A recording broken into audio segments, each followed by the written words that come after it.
ये मातृभूमि को सर्वस्व मानने वाले मत वालों की साधना है। ये मां भारती के लाडलों लाडलियों उनका तप है, उनकी तपस्या है। कहीं हिमालय की बर्फ और ग्लेशियर का शून्य से नीचा तापमान, कहीं नसों को जमाने वाली ठंडी रातें, कहीं गर्मियों में तपता हुआ रण का रेगिस्तान, आग बरसता हुआ सूरज, कहीं धूल भरी रेतीली आंधियां, कहीं दल दल की चुनौतियां और कहीं उफान लेता हुआ समंदर।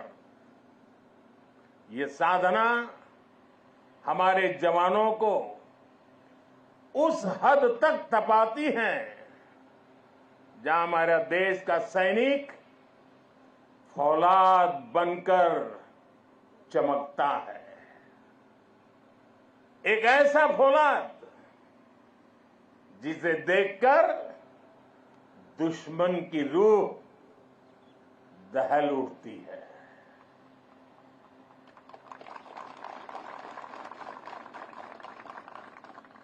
दुश्मन भी आपको देखकर सोचता है कि जो ऐसे क्रूरतम प्रहारों से विचलित नहीं हुआ, उसे भला कौन हरा पाएगा। आपकी यह अटल इच्छा शक्ति, आपका यह अथाह शौर्य, पराक्रम की पराकाष्ठा, देश जब आपको देखता है तो उसे सुरक्षा और शांति की गारंटी दिखाई देती है। दुनिया जब आपको देखती है तो उसे भारत की ताकत दिखाई देती है, और दुश्मन जब आपको देखता है तो उसे बुरे मंसूबों का अंत दिखाई देता है। आप जब जोश में दहाड़ते हैं तो आतंक के आका कांप जाते हैं। यह है मेरी सेना का, मेरे सुरक्षा बलों का पराक्रम। मुझे गर्व है हमारे जवानों ने हर मुश्किल से मुश्किल मौके पर अपने इस सामर्थ्य को सिद्ध किया है। साथियों, आज जब मैं कच्छ में खड़ा हूं तो यहां हमारी नेवी का जिक्र भी उतना ही स्वाभाविक हो जाता है। ये गुजरात का समुद्री तट देश की बहुत बड़ी ताकत है, इसलिए यहां की समुद्री सीमा भारत विरोधी षड्यंत्रों का सबसे ज्यादा सामना करती है। कच्छ के इसी क्षेत्र में भारत की अखंडता का उद्घोष करती ये सर क्रीक भी है। अतीत में इस क्षेत्र को रणभूमि बनाने की कोशिशें भी हुई। देश जानता है सर क्रीक पर दुश्मन की नापाक नजरें कब से टिकी है, लेकिन देश निश्चिंत भी है क्योंकि सुरक्षा में आप तैनात हैं।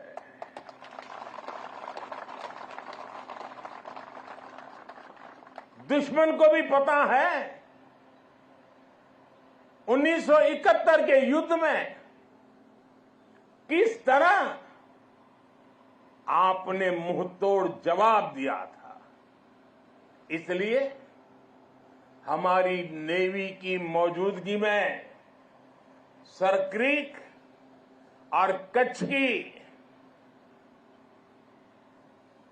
की तरफ अब कोई आंख उठाने की भी हिम्मत नहीं करता है। साथियों, आज देश में एक ऐसी सरकार है जो देश की सीमा के 1 इंच से भी समझौता नहीं कर सकती। एक समय था जब डिप्लोमेसी के नाम पर सरक्रीक को छल से हड़पने की पॉलिसी पर काम हो रहा था। मैंने तब गुजरात के मुख्यमंत्री के रूप में भी देश की आवाज को बुलंद किया था। और इस क्षेत्र में आज मैं पहली बार नहीं आया, मैं इस क्षेत्र से परिचित रहा हूं, कई बार आया हूं, बहुत आगे तक जाकर के आया हूं। इसलिए आज जब हमें जिम्मेदारी मिली है तो हमारी नीतियां हमारी सेनाओं के संकल्पों के हिसाब से बनती है। हम दुश्मन की बातों पर नहीं, हमारी सेनाओं के संकल्पों पर भरोसा करते हैं। साथियों, 21वीं सदी की जरूरतों को देखते हुए आज हम अपनी सेनाओं को, हमारे सुरक्षा बलों को आधुनिक संसाधनों से लैस कर रहे हैं। हम हमारी सेनाओं को विश्व की सबसे आधुनिक मिलिट्री फोर्सेस की कतार में खड़ा कर रहे हैं। हमारे इन प्रयासों का आधार है रक्षा क्षेत्र में आत्मनिर्भर भारत। अभी कुछ ही दिन पहले यही गुजरात के वडोदरा में C295 फैक्ट्री का उद्घाटन हुआ है। आज विक्रांत जैसा made in India aircraft carrier देश के पास है। आज भारत में अपनी सबमरीन बनाई जा रही है। आज हमारा तेजस फाइटर प्लेन वायुसेना की ताकत बन रहा है। हमारा अपना 5th जनरेशन फाइटर एयरक्राफ्ट बनाने का काम भी शुरू हो चुका है। पहले भारत की पहचान हथियार मंगाने वाले देश की थी। आज भारत दुनिया के कितने ही देशों को डिफेंस उपकरण एक्सपोर्ट कर रहा है। पिछले 10 वर्षों में हमारा रक्षा निर्यात 30 गुना बढ़ गया है। साथियों, सरकार के इस विजन को सफल बनाने में हमारी सेनाओं और सैन्य बलों के सहयोग की भी बड़ी भूमिका है। हमारे सुरक्षा बलों की बहुत बड़ी भूमिका है।